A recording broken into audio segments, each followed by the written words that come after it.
Your reasons for listening to the show, well, those are your own. But just keep in mind that the views, information, or opinions expressed on the Tuddle Daily Podcast are solely those of the individuals involved and do not necessarily represent those of our sponsors. Yeah, it's called free speech, people.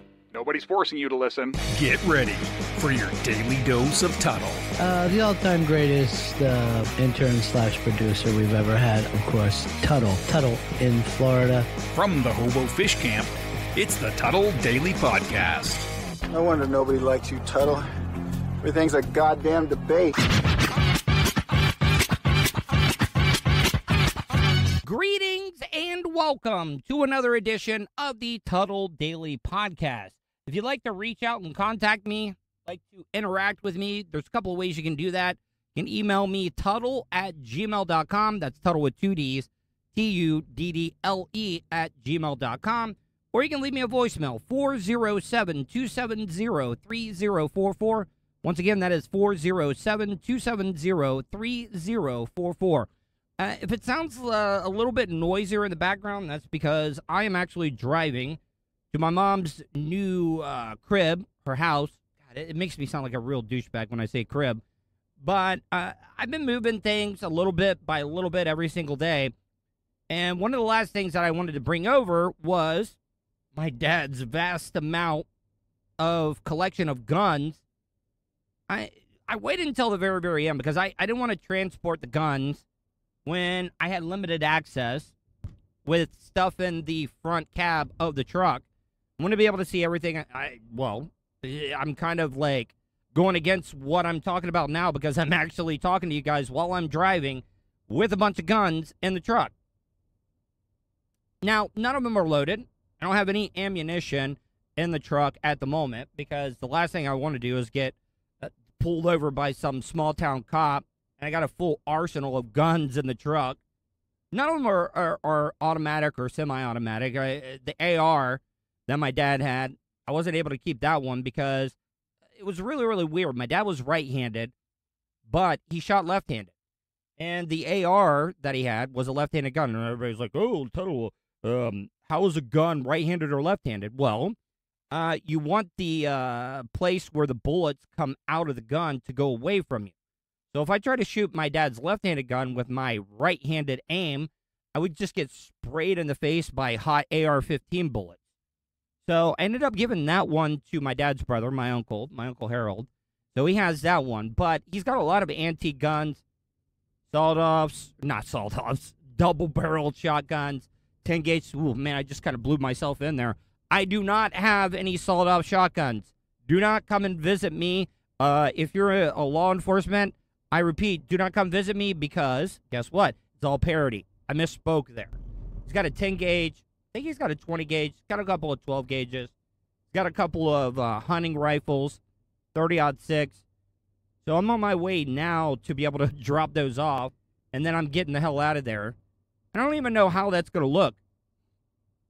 I know there's nothing against the law, but my mom just moved into this 55 and over community, and the houses are pretty close. And what's it going to look like when I'm going back and forth from the truck to the house carrying a bunch of gun cases? Some of them don't have cases, but like I said, I am driving no ammunition at all, so I can't get in trouble for that. And I think I'd be okay if I explained. Yes, officer, I'm not a part of a militia. I'm not a part of some sleeper cell. No, my dad died. My mom just moved to a different house. And I'm transporting all the guns that my dad collected through his very, very long life. Wish it would have been longer. Anyways, miss you, Dad. Before I move on, I just want to clarify my stance. Because now that I'm thinking about it, a lot of the manly men, the get-her-dones that listen to this show on a daily basis probably think I'm the biggest pussy-ass nerd and I don't like guns. No, I support the Second Amendment 100%. I do agree that things need to be done, laws need to be made, but not go overboard with it. See, that's something I have a lot of problems with. A lot of people listen to the content that I put out, and I could talk about anything. I could talk about manly stuff that guys want to hear about. I could easily do that. But I'm also a nerd. I'm almost like an anomaly when it comes to the deep south. We talked about this. The further south you get, the less hillbilly, redneck, white trash, Florida cracker you get. And I consider myself a Florida cracker. But I know how to handle guns. I know how to be safe with guns. My mom and dad used to send me to a hunter safety course, gun safety course, every summer. So I know how to do that. I know how to do construction. I know how to weld. I know a lot about sports. I could do a whole damn sports show if I wanted to. I talk about chicks. You do that.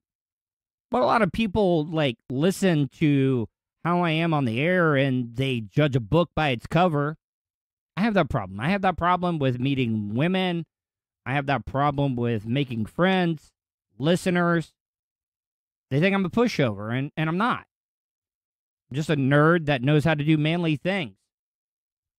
Speaking of being a nerd, I'm about to go full nerd on you. It's like Robert Downey said, you never go full retard. I'm about to go full nerd on your ass. And I really do think we have been taking the space program, NASA, SpaceX, all the great people in America that are trying to send up stuff. And people think that it's a big waste of money. We're wasting taxpayers' money. People used to say that all the time about the shuttle program. And they couldn't be even more wrong. Because, I know a lot of people, Elon Musk, talks about we got to find other options. We got to go to other places. I mean, the only viable place we have is Mars. Because eventually our sun is going to grow to the size that it's going to engulf the Earth. And that's one of the big problems we have as humans. That we only think about our generation. I'm like, why am I worried about it? Why are we wasting money trying to go to someplace else? Oh, why are we concentrating on the environment? Because they don't think about it because they're not going to have to live through it. If you care anything about your children, your children's children, your children's children's children, yes. I've met a lot of great grandparents that love their grandchildren or great-grandchildren to death, and they would do anything for them. So why are we not doing stuff? Also, before I move on, we got to figure out how to travel faster than the speed of light to even make this viable, because like I said, we can only go to Mars. Speed of light is the universe's speed limit that we know of. And even traveling at the speed of light, it still take us forever to get to some place that we could, call a place a home. But I'm really, really excited. I don't think people are as excited about the James Webb Telescope. For the longest time, the Hubble Telescope. I think the Hubble Telescope launched when I was in middle school. And they had all types of problems. They could go up and fix the mirror because the mirror was a little messed up on the Hubble telescope and it wasn't taking as many, as great a pictures as it could because there was a smudge on one of the mirrors or the lenses. And they were able to go up and fix it. Not going to be able to do it with this one.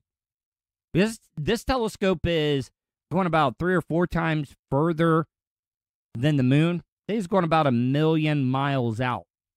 And this also doesn't take pictures with visible light. It's doing it through infrared. That's why they need it to be cool. They need it to be dark and away from the sun. And we have engine start. And liftoff. I know a lot of people were asking the question, why didn't they launch this James Webb from Cape Canaveral in Florida? Well, they wanted to, because this thing's going way, way out there. It was a pretty big rocket. I mean, not their biggest. But launching it from French Guiana, which is closer to the equator, it's actually easier to get things into space the closer you get to the equator. And, they used to land the space shuttle out in California and bring it back to Cape Canaveral, but they just started landing it in Florida. And Florida is a great place because they want to use the rotation of the Earth to help them get up there so they don't have to use as much fuel. So the reason they launched it in French Guiana was because it is closer to the equator. The start of a blockbuster astronomy mission. James Webb begins a voyage back to the birth of the universe. Inside this rocket is the biggest telescope ever sent into space. I know this is going to be a big right-wing thing to say, but I support American, made in America.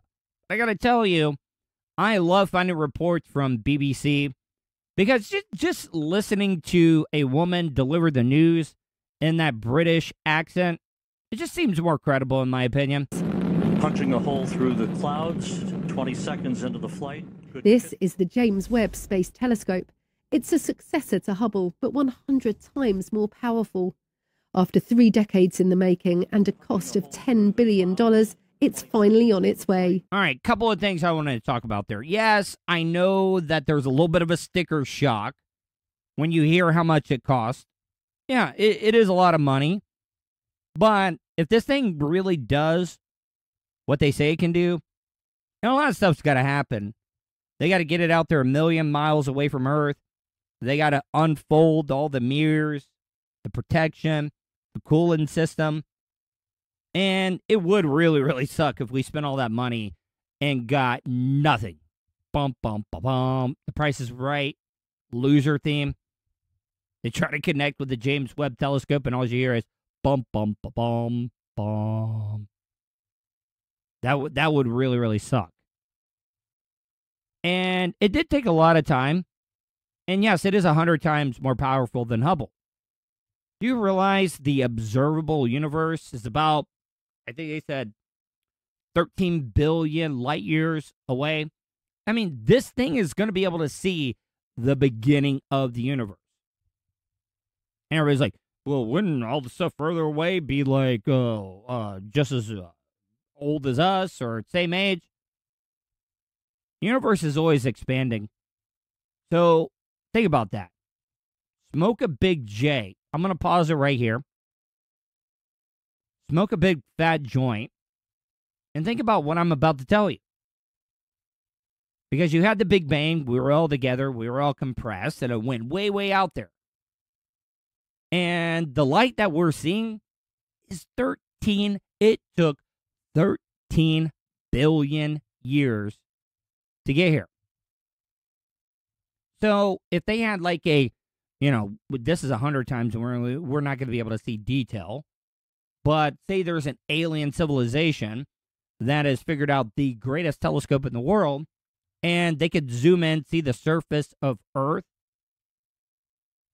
13 billion years away, they would actually, I think, probably see the age of the dinosaurs. They would not see human beings on the face of the planet Earth. They would see dinosaurs. Because when you look up at stars, you're technically looking into the past. We've never attempted anything like that in space before. We're going to be entering a whole new regime of astrophysics, a new frontier. And that is what gets so many of us excited about James Webb Space Telescope. That reminds me, over the holidays, if you haven't done it yet, check out the movie on Netflix, Don't Look Up. Stars Leonardo DiCaprio, Jennifer Lawrence, Jonah Hill. All types of great actors are in it. But I have a feeling that we're going to set up this telescope and we can see 13 billion light years away. We're going to see an alien Ramada or Armada, not Ramada like the hotel, Armada, on its way here. They're on their way here to exterminate us like a Dalek in Doctor Who. Or we're going to find some like exoplanet that's just floating around out there that's hurling towards us. It's going to destroy the planet Earth. I always thought about this because in the movie Don't Look Up, it's more of a commentary on what is important to people here. We're all about celebrity news, about TikTok, Instagram. And it's just a brilliant movie. Leonardo DiCaprio was great in it. But nobody took it seriously. And the government's never going to tell us. Do you really think that if this James Webb Telescope sees an alien race marching towards us to wipe us out, they would let us know? Or an asteroid or a comet? No. Because it would be complete anarchy if the government let us know what was really going on. This space telescope is a feat of engineering. At its heart is a 6.5 meter wide mirror made up of 18 hexagonal segments, each coated in a layer of gold. Wouldn't it be our luck? We send this telescope that's coated in gold, and there's some methed out alien out there, like our meth heads here in the state of Florida are ripping copper out of air conditioners, or ripping copper out of anything they can find. And there's a couple of methed out aliens trying to get their fix, be able to go buy a hit of space meth. And they're out there just trying to rip off the gold plates on this telescope. That would be our luck. Its size means it can detect the incredibly faint light coming from the most distant stars. It also has a huge sun shield about the size of a tennis court. It's made up of 5 layers, each as thin as a human hair. And I love how in space, you want the complete opposite of what you want here on Earth. You know, whenever you buy a brand new truck, it's the big selling point is the more durable, more sturdy Ford F-150. No, up in space, that's NASA, Russia, all the other space organizations. They love to flex. They like to flaunt how thin their equipment is. And this protects the telescope from the heat and light of the sun. Sitting a million miles away from the Earth, the telescope will give us our deepest ever view of the cosmos. I know that I have a lot of British and United Kingdom downloaders and supporters.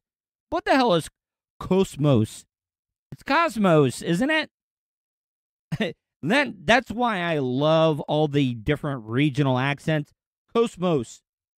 We're going to be able to get our deepest look into the cosmos. From seeing the birth of the very first stars and galaxies to revealing new planets in far-flung solar systems.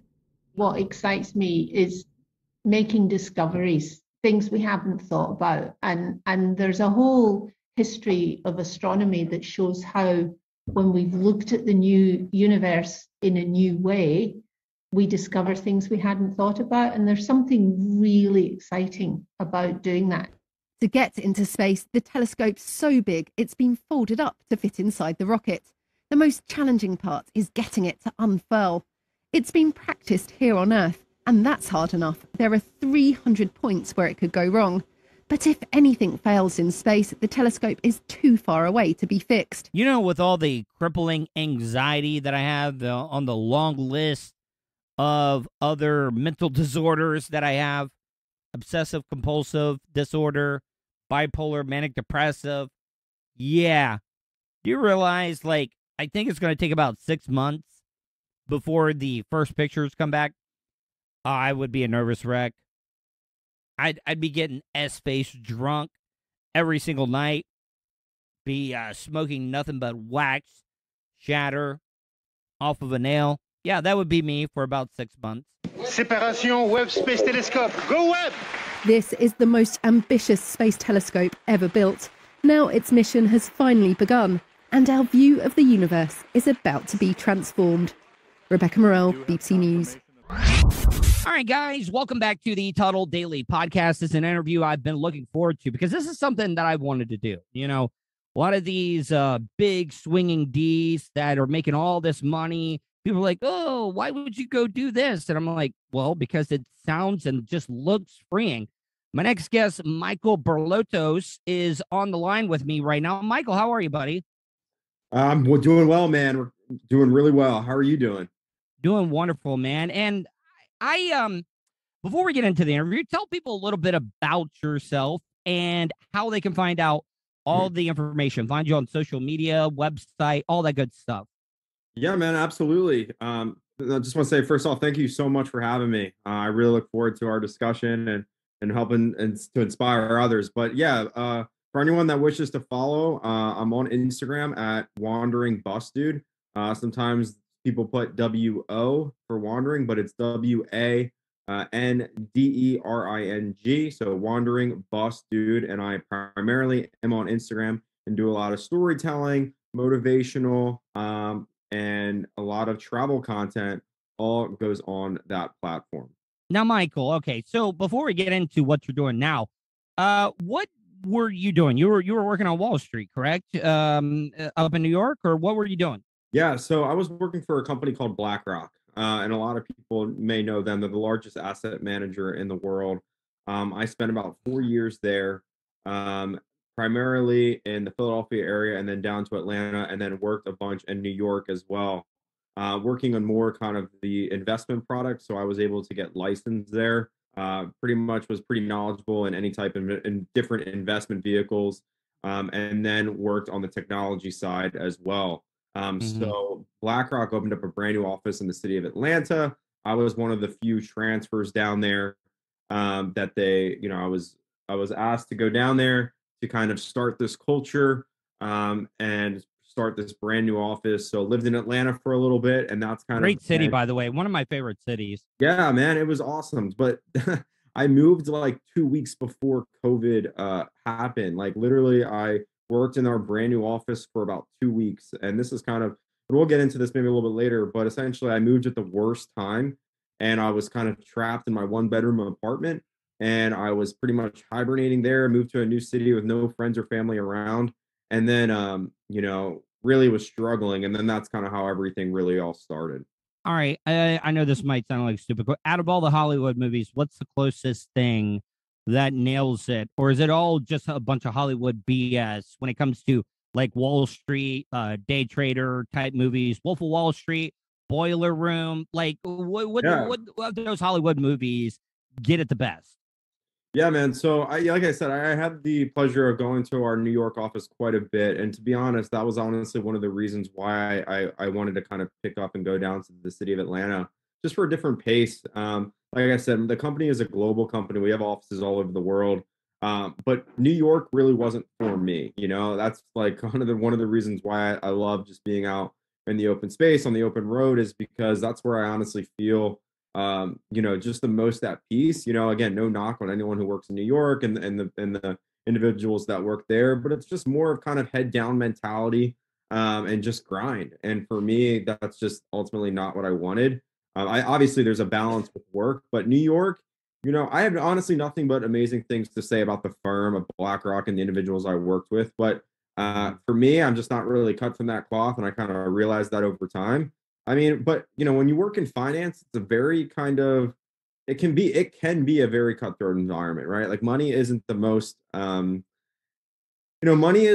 an interesting, when you work in a company where it's all about money and alpha being return, it's just not the sexiest environment to be in. I personally felt that I kind of was losing like what was really important, and that's why I just have fallen in love with was there a lot of drugs going around in No. Wall Street back then? No, because so that was Hollywood up in the movies and stuff. 100%, man. I mean, I maybe another. It just wasn't your scene. No, I mean, in some firms you're working 90 hours, 100 hours a week. There's a possibility of all that, drugs and whatnot to keep smashing Adderall. Exactly, man. Exactly. Yeah. well, Michael, the most interesting thing, and the reason I wanted to, because I look at it as, a lot of people think money, having these extravagant things and all that good stuff. And I've always wanted to do this, just convert a bus like you did. And not only a full-size bus, you converted a mini bus. Now, without obviously we can't, a Cribs edition, but explain like the amount of money you put into this conversion, some of the amenities, some of the things you're the proudest about on this bus, because you walked away from all that and you've toured the United States. I think you hit like 40 states in this converted bus. Tell people a little bit about what you put into it. Yeah, man, absolutely. Yeah, and the money and all that, like obviously money is a huge important factor of life, and obviously we can't freedom. The things that exactly, man. I say that that's exactly right, man. Money is freedom, but my life was primarily all about capitalizing income, right? And when I left my firm, I had gotten 2 promotions in 3 years. I was making, over 6 figures. I was paying almost $2,000 for rent. Like, I had a brand new car and all that. And I don't say this to brag, but to kind of just give you a scope as to No, not bragging. I asked, so it's not bragging if yeah, no, I asked. I appreciate that. And ultimately, what I found out is when I had all of those luxuries, I was actually not as like, okay, so when I had all of these amenities, right, and I had the apartment with everything you could ever want, that was really telling for me once I was able to live in the back of my car, because it all started with me living in the back of my car and getting up and leaving the city of Atlanta and living a different lifestyle. And I was still working for my company at the time. I was working at coffee shops. This is all in the middle of COVID and whatnot. And so ultimately I was faced with the decision of like, okay, what could I do that is safe, but also for my own sanity? Like I was saying, I was living in a 1-bedroom apartment. I was pretty much going crazy. So I got up and left, and I left all of those amenities and everything, again, culturally, that we're taught that we need. And when I was living simple, that's when I really realized that I didn't need all of those things, that I was happiest with just a little. And for me, that was extremely telling for me and my future, because before it was all about capitalizing income, getting the great job, getting all the benefits. It was all about that, right? Keeping up with the Joneses, man, Exactly. a little Exactly. bit. But I mean, I've lived in a trailer pretty much the last 8-9 years of my life, not like a fifth wheel type thing. So got a little bit more room than what you had in that little minibus, but it is a lifestyle. There's a lot of things you got to get used to. Absolutely. It's not as convenient sometimes. Oh yeah. But let's talk a little bit about the bus. How many square feet you rocking on the bus? Oh man, I've never actually measured it, but it's about 23 feet long. I have a bedroom, I have a composting toilet, I have a closet, I have a bed and another couch. So it's about 22 feet long. I mean, it is small, but it's all that I need. And you asked the question, how much am I into it? I'm into it about $24,000. So it's not bad. Like that's something somebody like just a normal person could afford if they were saving. Yeah, so that was another reason. Like again, I'm very financially intentional. So I saw it as an investment in the market of van life and bus life. Like I'm planning on selling this bus now for about $35,000 to $40,000 in the spring. Where here I am, I've had essentially a vehicle that has roamed me around the country. I put miles on into it. I put work into it. And now I'm going to essentially make money. I got rid of the rent. I got rid of all of the miscellaneous fees like TV, cable, pest control, parking. It has been one of the most financially smart decisions I've ever made in my entire life. And I'm only buying what I need. So like gas is one of my big expenditures. Food, I'm only buying what I need. I mean, how many gallons or how many miles a gallon are you getting? I get about 10, I get about 9 to 10. That is my biggest expense though, and that is low. But again, when you get rid of all of these other miscellaneous bills, it ends up being much cheaper. And like I said, I'm about to flip it for about 10 grand more. I actually just bought another one. And so I'm going to be building out this one to have it be a bus build 2.0. It's going to be way better. It's going to be so dope. I'm so excited to build it. It's going to have an oven, tile bathroom. Oh man, this thing is going to be a full-on tiny home. And it's diesel too, so I'll get a little bit better gas. Hell yeah. It'll be more reliable too, man. The diesel engines are way more reliable. Did you have to get a CDL to drive the minibus around or no? Nope. It feels like just a big truck. Honestly, I've done a ton of driving with it, and it rides well. I got a motorcycle on the back, a little dual sport bike that gets about 60 miles per gallon. So, getting a motorcycle is definitely adds to that practicality. If I'm like, posted up at a campsite, I need to go into town, I can just take the Enduro off, ride around, and it's been great. Now the toilet.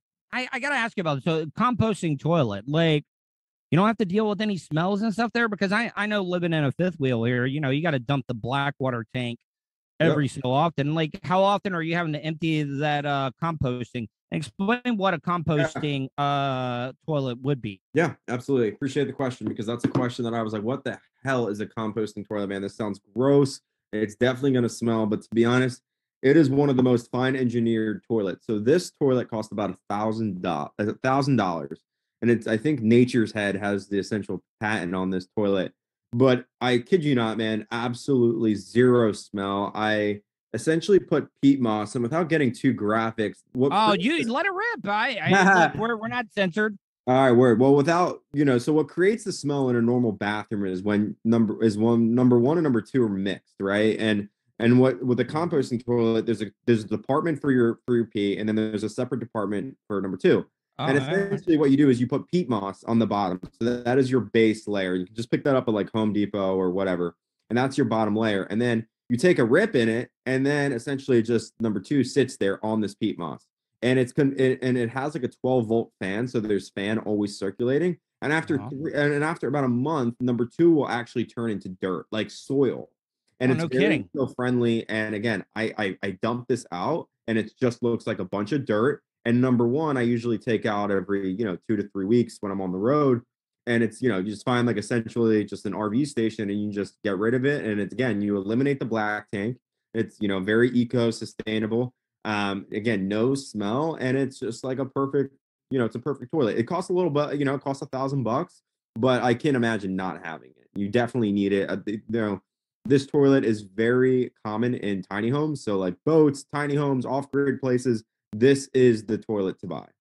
All right. So, one of the great things about our country is how diverse it is. And, we're one of the only countries that pretty much has every type of ecosystem. You got deserts, rainforest type up in the Northwest. You got tropical or subtropical down in Florida. You got very dry, cold places in the Northeast.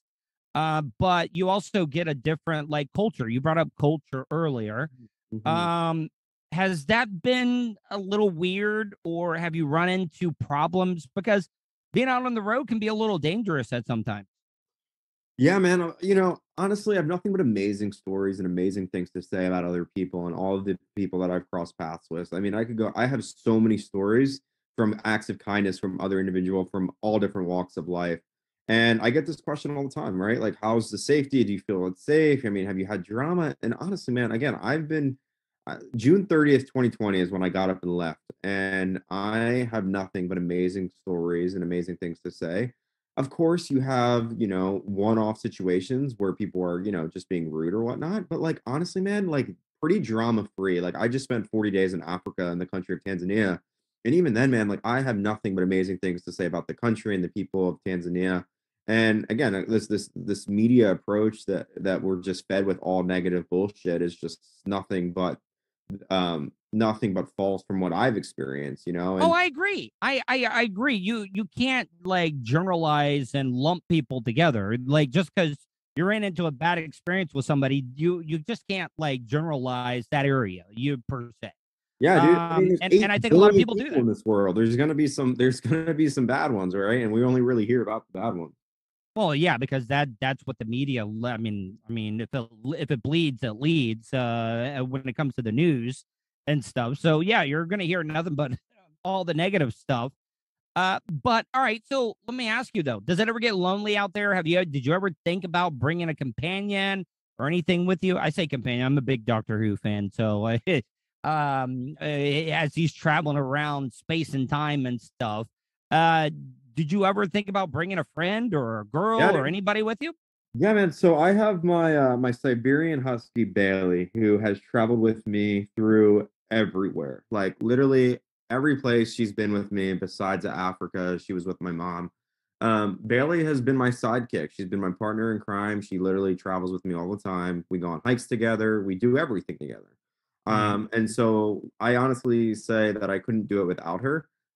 She's given me that extra purpose, that extra friend, and she loves the road. She could not be, especially for a husky, you would think that oh man, my life would get too hot. So crazy. I mean, dude, she's such a rock star. And, there is a lot of intentional planning with traveling with a dog, making sure that it's cool enough for her, making sure that wherever I'm driving is again, temperatures are moderate for her. My cousin has joined me from time to time. I've had friends fly in. I've had my girlfriend fly in. I've had people join me on the road, but again, people are still working in, jobs in person. It's hard to kind of get someone all the time. But to be honest, so when I was on my first road trip, I really enjoyed the solitude. So there's loneliness and then there's solitude, and solitude is a beautiful thing. I did a lot of introspective work. I did a lot of just growth is a very lonely place, I've learned. Amazing. Growth. Yeah, dude. Exactly. You hit it right there. And you really figure out kind of what makes you tick and what your hobbies are. And again, a lot of introspective work that I really appreciated. I'm an extrovert. I love being around other people, but I will say I really learned to enjoy being alone. I mean, I'm in a time in my life. I'm 26 years old. You know, this is a time where it's like being alone is okay. Like it's your time to figure out who you are as a person. And this is all the growth that I've done. I mean, growth doesn't come from comfort zones. You have to be comfortable with the uncomfortable. And again, all the time, man, I was alone and by myself, but I'm telling you, it's a beautiful opportunity. It's all about how you look at that situation. And it was just amazing for me. But I have had people join me and we've had a blast, but now it's like I really appreciate being alone. I've been picking up photography. I've been doing a lot of astrophotography, taking pictures of the stars and stuff. Here in Florida, we get a lot of light pollution, and you've been to 40 states. Oh yeah. There's got to be some places in the United States that are pretty dark, where the night sky just kills it at night.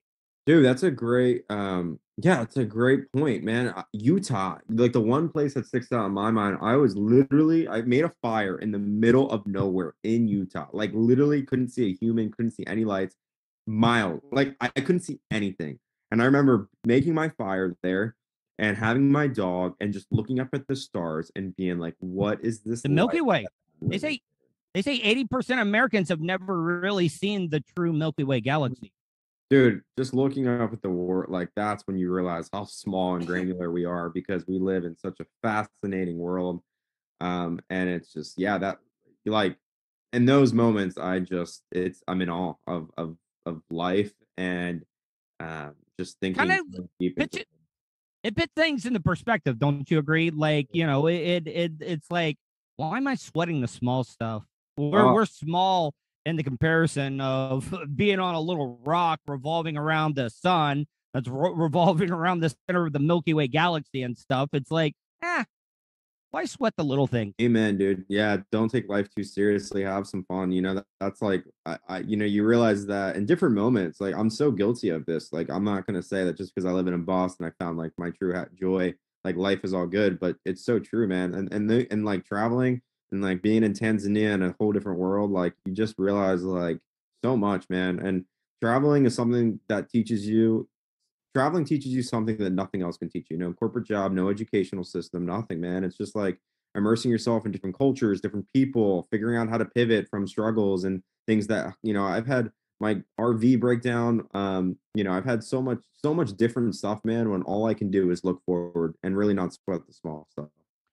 One of the things about traveling around the United States, everybody wants to go see the big attractions, but the one thing I like is like the roadside attractions, like come see the world's largest nonstick frying pan, or the largest rubber band ball in the United States. Have you run into any of those like little roadside, like little town attractions? Oh, dude, yeah, man. I was actually just having this conversation with like obviously flying somewhere is great, right? It's a big convenience, but when you fly somewhere, you really only get to see like a certain bubble or a certain area. And it becomes a little bit more of a hassle to kind of get everywhere. The beauty of road tripping, man, is you get to go see all the small stuff. You get to see all of the random stuff in the United States. And it's like, that's like, I love that. When I get to go off the beaten path and, see something that I normally wouldn't see, man, you see so many different unique attractions. And just like our country is rad, man. Like there is so much to see. I feel like culturally, we always feel like we need to go overseas or go down the Caribbean or to go on a vacation, man. Like I would really encourage people to check out our own backyards because we have so many different landscapes, so much beauty, so many like there are even big cultural differences within the United States. Yes, so I have it's crazy, man. And that's the beauty of road tripping is you just get out there and you see stuff that you normally wouldn't see.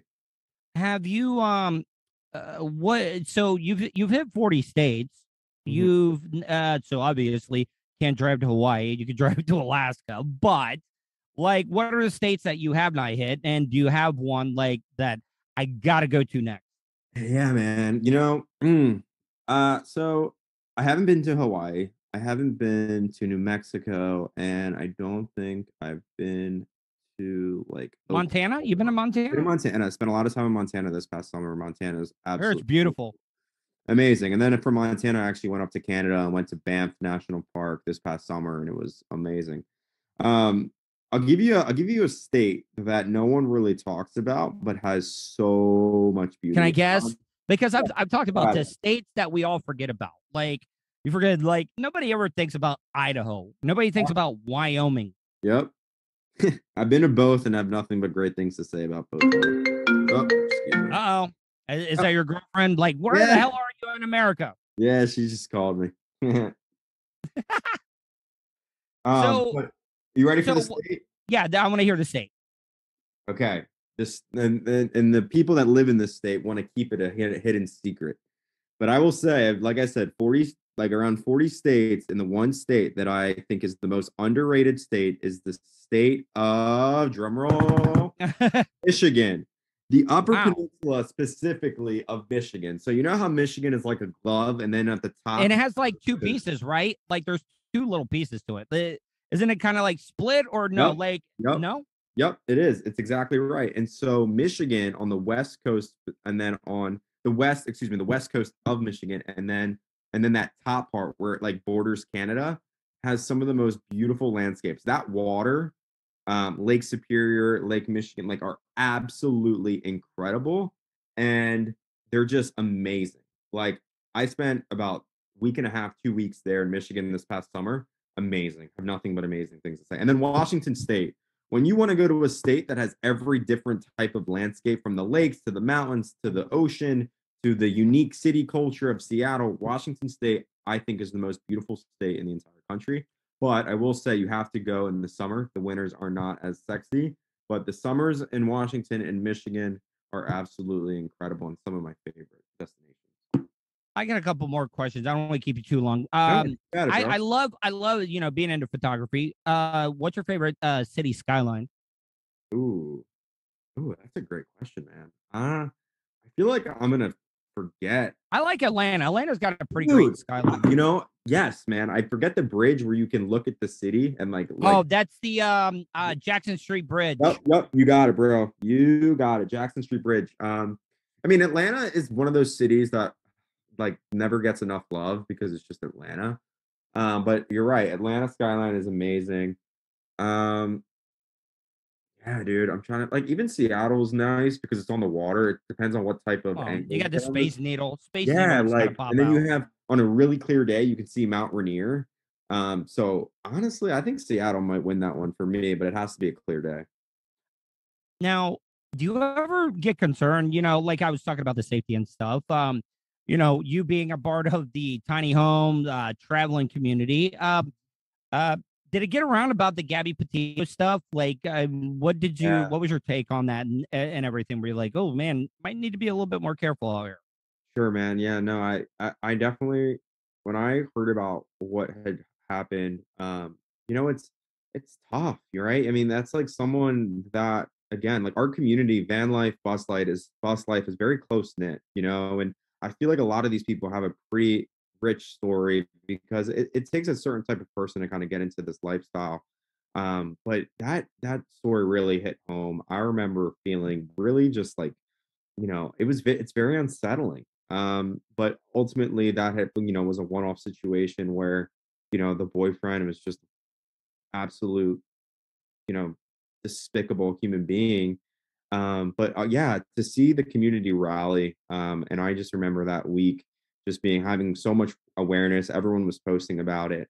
Everyone was figuring out how we could help, and again, it was a negative spotlight on van life. And one of the things that I've actually noticed from being in this community is like, there are a lot of content creators, right? When living on the road, it's like, okay, well, how do you make money? And a lot of people do turn to content creation.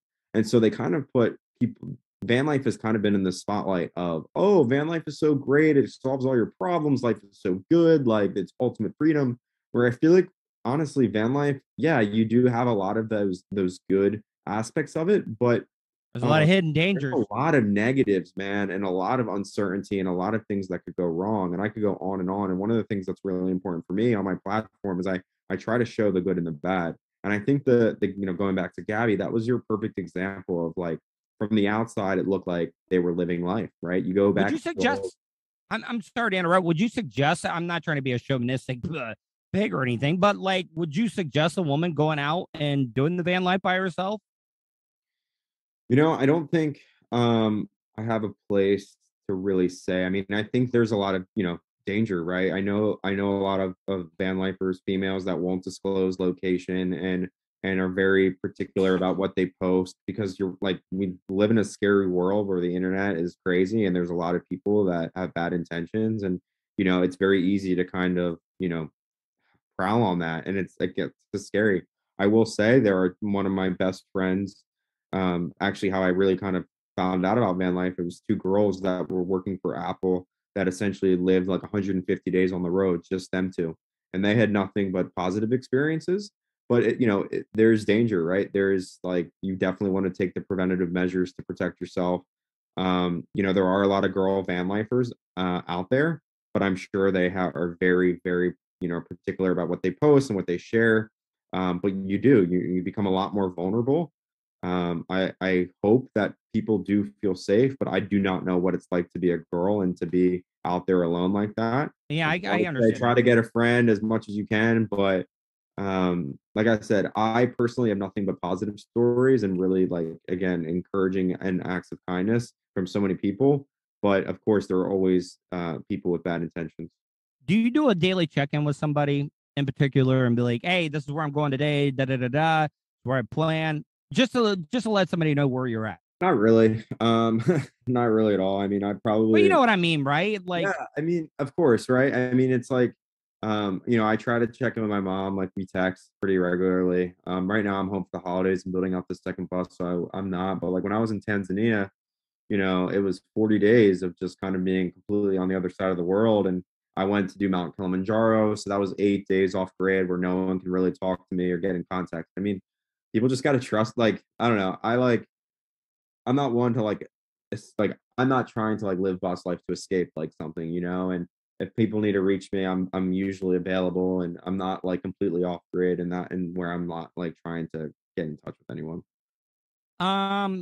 If you had, you've been to Africa, you've been, of course, the United States. Besides those two, if you had another continent that you wanted to fly somewhere, you already had a bus waiting for you. What continent would it be? Probably South America. I haven't traveled to South America.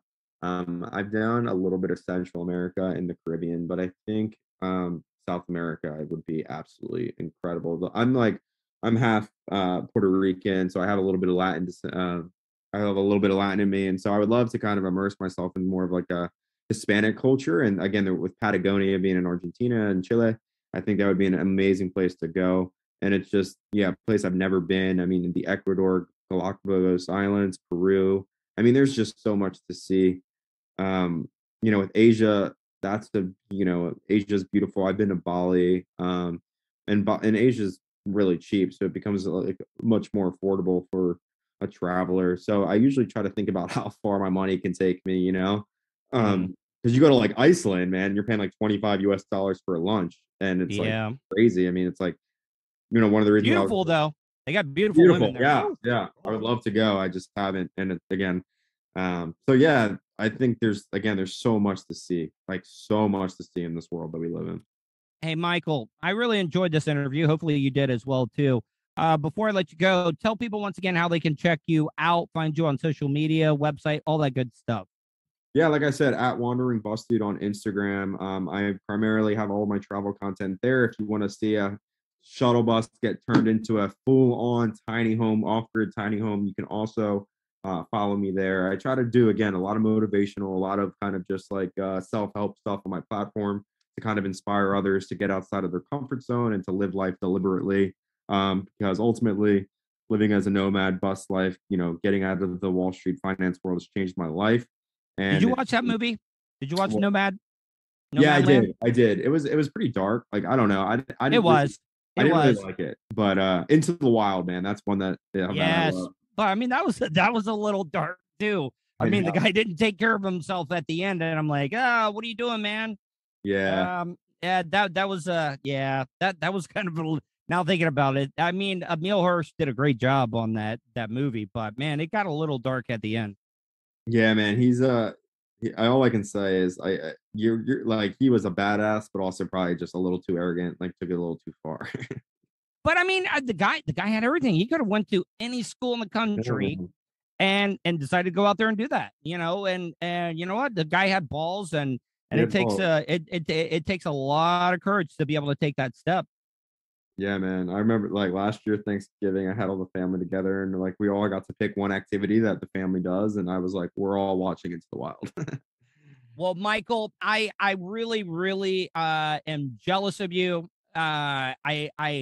You know, I'm not saying that people can't do that, but for you to take that leap of faith and do what you did, man, it's very impressive. And you're a great human being, and I wish you nothing but the best and nothing but safety. Thank you, brother. Much appreciated. It was a bunch of fun. But yeah, if anyone has any questions about bus life, van life, being nomadic, anything, I would love to help you. Just reach out to me, and I'm looking forward to staying in touch, man. And yeah, dude, if you ever get bored and you're like, I'll have my producer send you all my contact info. If you're like, man, I need something to do, or I'm kind of bored, you know, you just want to check in wherever you're at, you're more than welcome to give me a call anytime. Appreciate that, man. And you're in Florida, you said? Yeah, I'm in Florida, Central Florida. Oh, cool. Awesome, man. Well, appreciate it, man. Have a great one. Hey, man, I enjoyed this, and I hope you have a great day. You too, brother. Talk soon. Take care, bro. All right. And that's the show for today. Thanks for listening to the Tuddle Daily Podcast. Hey, don't be a dickhead. Do us a favor. Like, share, and subscribe to the show. Also, check out the Tuddle category at 315live.com. The Tuddle Daily Podcast is brought to you by Starfire Transport, StitchYouUp.com, and PocketPairClub.com. Special thanks to show producer Vulture and co-host Sirach. Show voiceover service is brought to you by JCVoiceover.com and The Little Cheese Show. Download and subscribe to The Little Cheese Show everywhere podcasts are found. If you want to help support the show, go to paypal.me/Tuddle on the radio. You have something you want to say? Tuddle@gmail.com or leave a voicemail at 407-270-3044. To follow all Tuddle social media, go to Tuddle.net. That's Tuddle with 2Ds.net. Thanks again for all your support, and we'll see you tomorrow on the Tuddle Daily Podcast. I get ignorant in normal situations. What you mean? What the fuck you mean? What are you talking about? Nigga, what the fuck is you talking about? Oh, shit.